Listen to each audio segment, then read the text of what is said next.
I'm Mason Mount. You're listening to the London is Blue podcast.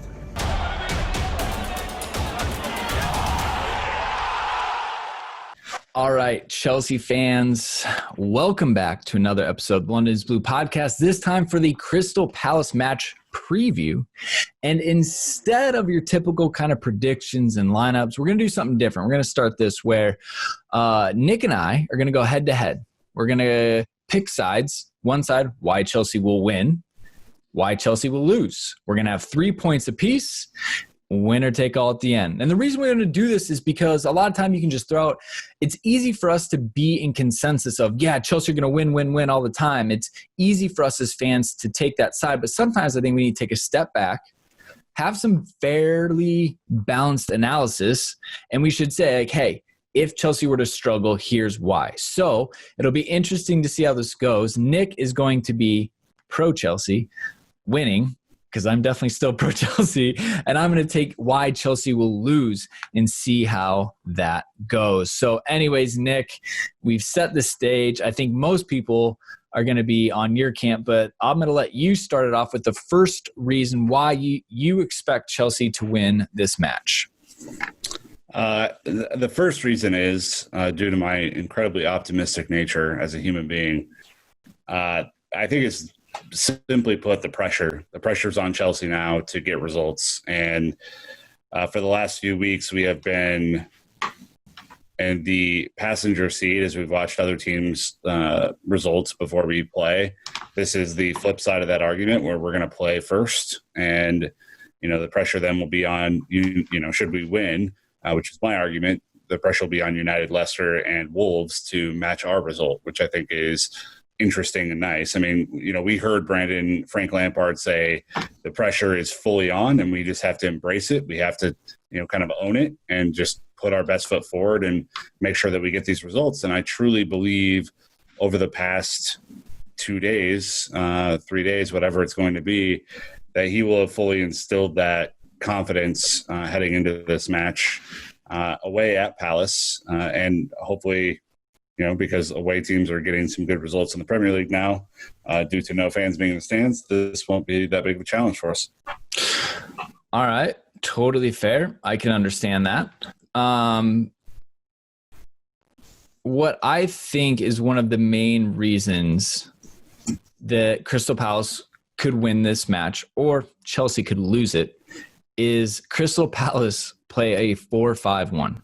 They are going to sit deep, defend. I think they'll defend better than Watford. If you look at their lineup, the fact that they have Sacco and Gary Cahill, former Chelsea Blue legend, but then they have Milivojevic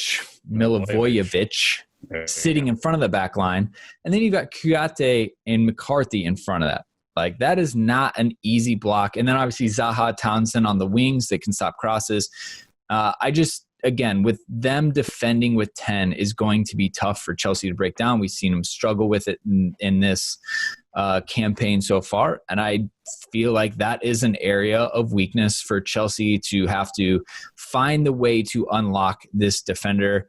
Gaeta in goal has been playing decently well overall this season. I mean, obviously Crystal Palace have lost 3 in a row, but again, that's not what I'm talking about. So again, I just think that a low defensive block will always cause Chelsea issues. Nick, your second point. I am intrigued by the amount of goals scored between these two teams. Chelsea have rightfully been criticized for potentially not having the best finishing out of every team in the Premier League this year. And yet Chelsea have scored 60 goals to Palace's 28 on the season. That's a shocking difference in the Premier League. And, you look at the way that Christian Pulisic is playing right now. You look at the way that Willian's playing, Olivier Giroud, Ross, the Sauce Barkley is playing, and there are goals in this team right now. The trick is going to be breaking down a relatively good defense.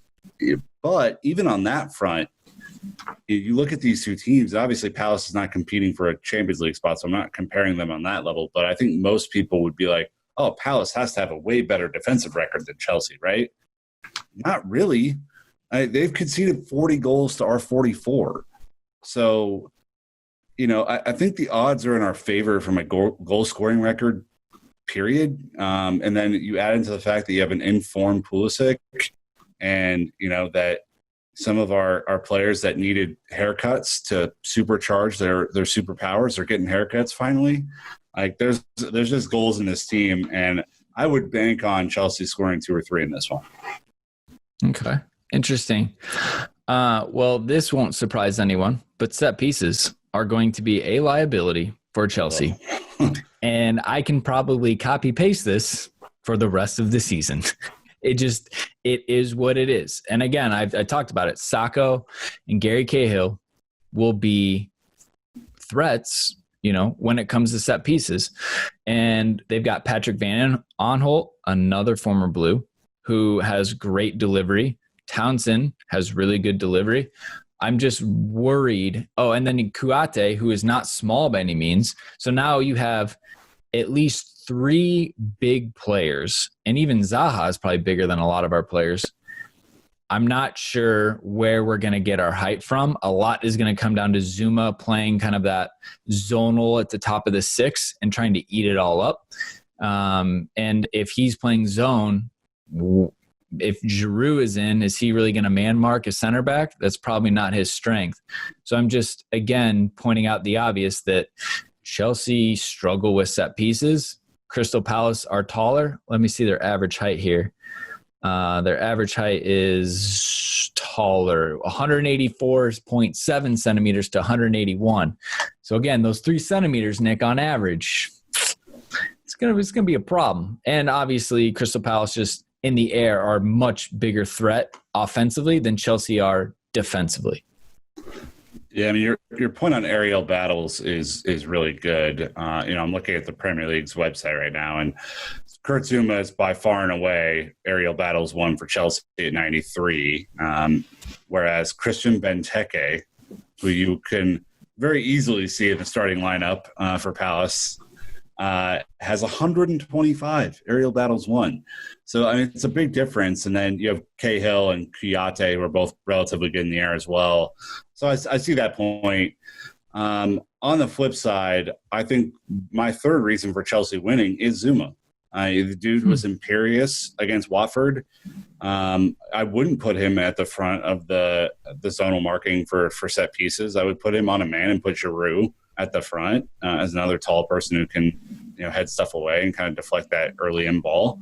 But I'm looking at Palace's attack, and you would be shocked to understand that Jordan Ayew is by far their leading scorer at 9 goals. And then following that are 3 players tied at 3 goals apiece. Can you name any of them? I'm assuming Zaha. 3 goals. Remember when he was a Chelsea target? Hilarious. Andros Townsend? Wrong. Then I got nothing because those are their 3 attackers. Patrick Van Aanholt. Oh, man. Free kicks, I suppose. And Luka Milivojevic, who only scores penalties. Yeah. All right. So I'm looking at that attack, and if we can't stop that, we got problems. Benteke has 1 goal in the Premier League on the season. Yeah. 1. He has 1 goal. Zuma should be able to shut down shop. Aspi and Reese, or Aspi and Zuma, or Aspi and Alonso, I should say. And then you throw Christensen in there and just call it a day, shut down shop, go home with a clean sheet. Yeah, that's a hard one to come back from. I'm gonna give you credit there. That's pretty bad. Again, I'm just trying to take a look at where Chelsea might be exploited.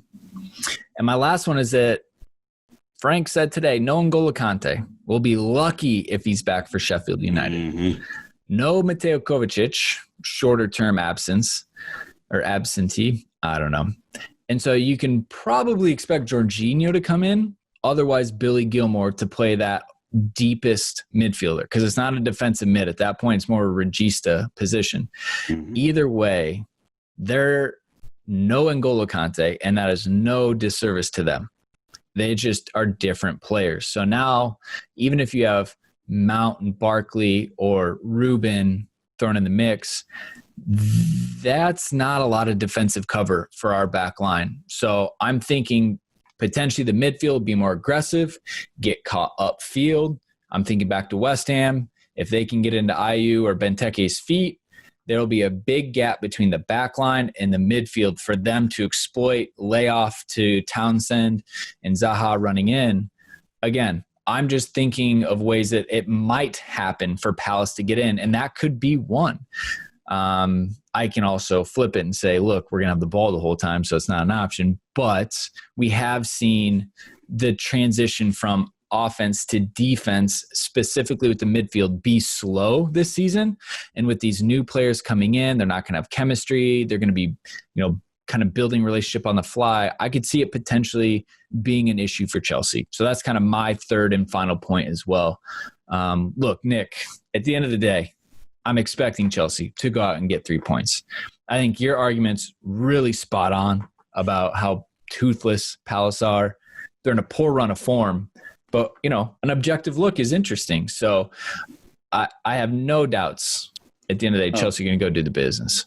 And Selhurst Park, as we know, with fans is a different proposition than Selhurst Park without fans, right? Like, you can make a huge argument that Palace gets a ton from their home support, and they're pretty rambunctious crews we've experienced ourselves. So I think this has to be, to kind of close this out from my end, this has to be straight up business tomorrow, or today, whenever you're watching this.